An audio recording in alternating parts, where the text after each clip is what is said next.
Aprenents i aprenentes, com esteu? Espero que superbé. I res, en el vídeo d'avui el que faré serà, com sempre, revisar una tasca que ha obtingut un no apte en l'última convocatòria de la Junta Qualificadora, en esta ocasió del nivell C1. Per tant, comencem per la primera d'aquest examen i sabeu que en un altre vídeo comentaré la segona opció.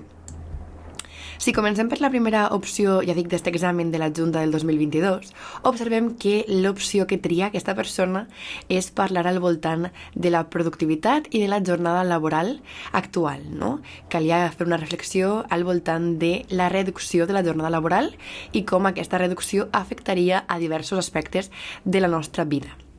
Veiem que pel que fa a la tipologia de la tasca és correcta, tenim el títol en primer lloc, que és imprescindible, i també tenim cap al final, ara després en la següent imatge ho veureu, el nom de l'autor i també el dia i l'hora de publicació. Si comencem a observar les errades que han aparegut, en referència als aspectes més importants, cal comentar que són errades prou bàsiques. Realment no hi ha moltes, però sí que les que apareixen, aquelles que tenim així, són molt bàsiques. Per això en un C2 ja no podem permetre'ns fer-les, perquè decanten l'examen, encara que pensem que, no són moltes, són poques, però marquen la diferència totalment. Per tant, comencem en aquesta primera frase que diu d'un temps ençà, la societat ha esdevingut tot un seguit de canvis. És incorrecte perquè la societat no ha esdevingut tot un seguit de canvis. Esdevindre és un verb que és més o menys sinònim de convertir-se en alguna cosa. Per tant, la societat no s'ha convertit en un seguit de canvis. Podem dir que d'un temps ençà la societat ha patit tot un seguit de canvis, ha viscut tot un seguit de canvis, però no ha esdevingut tot un seguit de canvis. És una expressió incorrecta. I utilitzar verbs que no són precisos marquen la diferència, dic, però de manera incorrecta i negativa, no? Saber triar la paraula perfecta per a cada frase i per a cada expressió és, sens dubte, una de les condicions bàsiques per a poder aconseguir l'apte en un C2.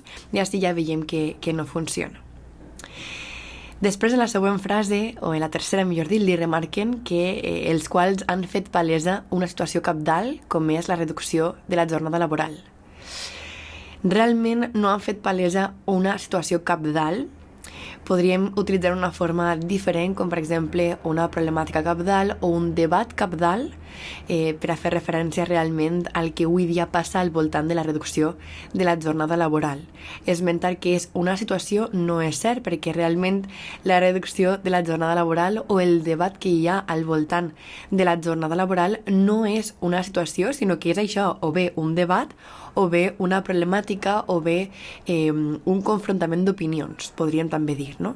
Per tant, situació cabdal no és en absolut la millor opció per a explicar aquesta frase. Si seguim, diu, per aquest motiu, mitjans de comunicació s'han fet ressò d'una iniciativa rellevant que està tenint lloc en les albors del segle XXI. Si diem que està tenint lloc, parlem de l'actualitat, i si diu en les albors del segle XXI, parla dels primers anys del segle XXI. Per tant, és una contradicció i, a més, és una manca de coherència. Jo podria dir que ha estat tenint lloc des de les albors del segle XXI o que està tenint lloc en l'actualitat. Però esmentar un present, com és en aquest cas, no? On està tenint lloc, i esmentar també un connector o una frase que funciona un poquet com a contextualitzadora, no? Del temps, que és en les albors del segle XXI i que fa referència als primers anys del segle XXI, no encaixa massa bé. Per tant, ja dic, això està tenint lloc, no funciona. Millor dit, haguem pogut canviar aquesta forma per una altra que ja dic que indique això passat fins al present, no? Podem dir simplement que és una iniciativa rellevant que està vigent des de les albors del segle XXI. Perquè, torna a dir, només canviant també eixe en les albors per des de les albors ja funcionaria. O, encara millor, d'ençà de les albors del segle XXI. Però tal com està estructurada la frase, no funciona. Per tant, com sempre comente, maneres de corregir la incorrecció tenim moltíssimes. En aquesta ocasió podem fer-ho mitjançant el canvi del complement que marca el temps. Podem triar un altre que diga en l'actualitat o a hores d'ara ja funciona. Podem corregir-ho canviant el temps verbal o podem corregir-ho canviant també la preposició per una altra frase, un altre concepte que siga vàlid en aquesta ocasió. No m'importa la forma que trieu, si és cert que en ocasions hi ha formes que són de major nivell que altres, però en aquesta ocasió, ja dic, no m'importa sempre i quan la incorrecció no aparega, que és el més important. I bé, concloem amb la següent línia en este primer paràgraf, que tenim així diversos aspectes importantíssims i diverses incorreccions que ja no podem permetre'ns, com és, d'una banda, un gerundi de posterioritat, que l'hem comentat ja en altres tasques i que no pot aparèixer mai més, i tenim una coma que no ha d'aparèixer tampoc. Sabeu, perquè ho hem comentat en altres tasques, que les puntuacions, no? Les comes, els punts, els 2 punts, són un dels aspectes principals en un C2, perquè ens demanen que, òbviament, tinguem ja la fluïdesa suficient com per a saber en quin lloc va una coma i en quin lloc va un punt i que no dubtem en aquesta part. Per tant, les errades, com en aquest cas tan bàsiques, perquè en un moment hem vist 2 errades de verbs, de formes verbals, una d'incoherència perquè situació no era el millor terme, un gerundi de posterioritat, que és una de les normes que expliquem en el C1, imagineu-vos la importància que té en el C2, i una errada de comes. I sí que ja en el primer paràgraf tenim suficients errades com per a ja més o menys tindre clar que la tasca esdevindria una tasca no apta. En aquesta ocasió recordem també que maneres de corregir el gerundi de posterioritat tenim moltíssimes també com parlàvem abans. Mentre no aparega, la frase serà correcta i vàlida, no? Podem dir simplement i com a conseqüència ha provocat un canvi de paradigma i ja tenim aquesta errada resolta, o qualsevol altra forma, ja dic, que puga funcionar-vos. I la coma del provocant així i un canvi de paradigma és impossible que aparega en aquesta ocasió, perquè no pot anar ahí entre el verb i els complements verbals una coma, és impossible. Si seguim cap avall i seguim comentant un poc què és el que passa, veiem que té algunes errades també en blau i en rosa. Les errades en roig sabeu que són les errades de gramàtica més fortes, però bàsicament tot va sumant, no? Tot va sumant per a acabar fent que la tasca siga una tasca no apta. Si avancem es dic i diu, a més, et facilita passar major temps a la llar i, per tant, realitzar tasques domèstiques sense la necessitat d'anar a correcuita serà el més habitual. No és una frase que estigui ben redactada, no té una coherència.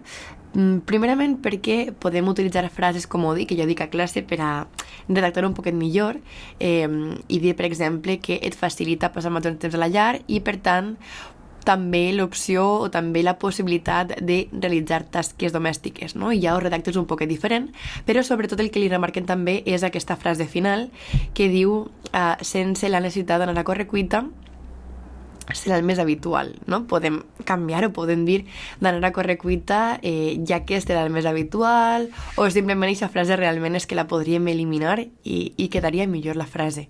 No entenc tampoc massa bé el sentit que volia donar-li la persona que redacta, i ja sabeu que el corrector observe i li costa entendre va marcar-ho com a incorrecte. En un C1 i en un C2 ja no ens podem permetre que el corrector hagi de fer un esforç per entendre el que volies dir. No et tindrà davant per a preguntar-te, escolta, què volies dir així, no? I que tu li ho expliques. Per tant, hem de ser capaços i capaces de fer una redacció suficientment bona que es mantinga per elles soles i que siga fàcil d'entendre per al corrector. Jo sempre comento a classe que hem d'aconseguir fer tasques molt fàcils d'entendre, però de molt de nivell, no?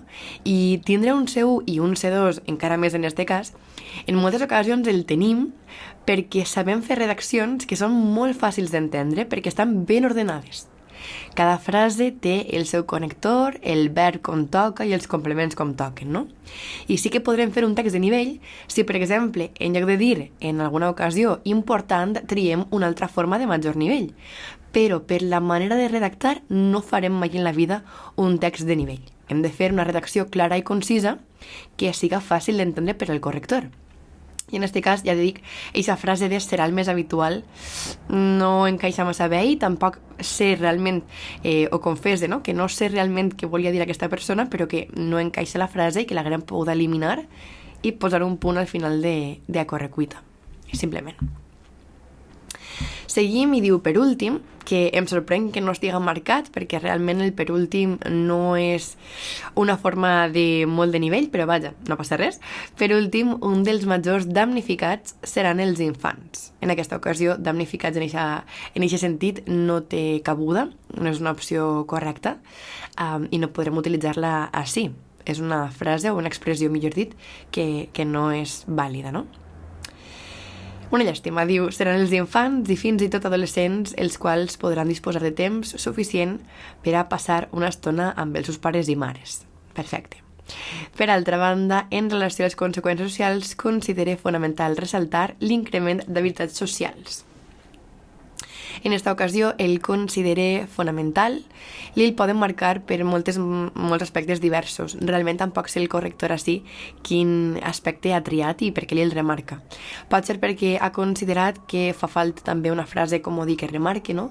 Considera que és fonamental ressaltar, per exemple, o pot indicar simplement que en esta frase o en este context caldria millor que no ens incloguerem tant i que no explicarem que jo pense o jo considere, no?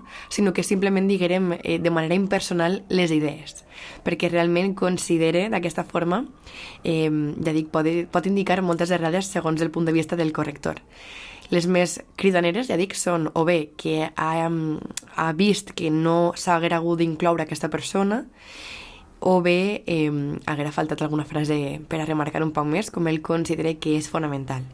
Jo a classe, i la gent que feu cursos amb mi ho sabeu, i de fet és una de les parts que més treballem, sempre vos recomano que feu pràcticament, ja dic, sempre els textos impersonals, perquè passen aquestes coses, no? Saber quan podem incloure'ns i quan no podem incloure'ns difícilment és una tasca fàcil, no? Per tant, si ho fem sempre impersonal, sabem que encertem pràcticament sempre.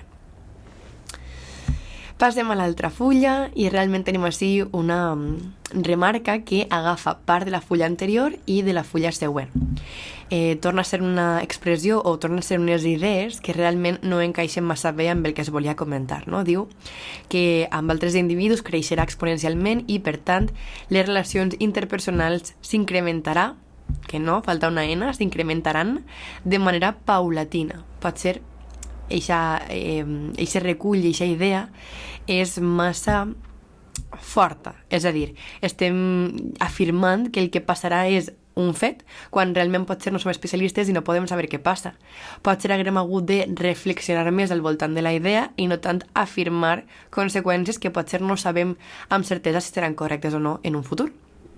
Però sobretot tenim així el s'incrementarà, que no és correcte perquè falta una N, ja que parla abans d'altres individus. Com és una forma plural, així necessitem també un verb en plural, no?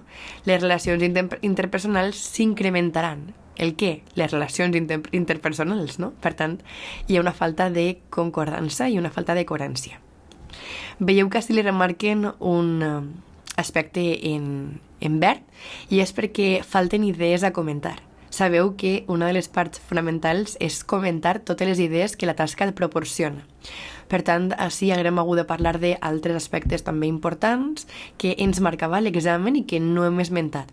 Per tant, tenim, d'una banda, les errades que apareixen de gramàtica i de sintaxi que són prou fortes en alguna ocasió, sobretot pel que fa a coherència i cohesió i també a puntuació i a verbs, i d'altra banda tenim també la falta d'idees, no? Que en ocasions també pot suposar que tinguem una tasca no apta perquè no hem fet tot allò que la tasca demanava que fèrem. Per tant, així tenim aquesta remarca com a que ens falten coses. I ja finalment en la conclusió veiem que tenim així un altre aconseguint un augment astronòmic que està marcat també amb línies, i això és perquè realment és una errada que ja li han marcat abans, perquè tenim una altra vegada més un gerundi de posterioritat que no podem utilitzar. Hem de canviar la frase o el fenomen, no?, per un altre que sí que siga vàlid i ja d'aquesta manera ens assegurem no fer la incorrecció. Per tant, espero que vos pugui haver servit aquesta reflexió. Torno a dir que és una llàstima perquè tenim així com algunes errades molt bàsiques que sí que és cert que no són moltíssimes, però són suficients com per a sumar i a poc aconseguir que la tasca siga una tasca no apta.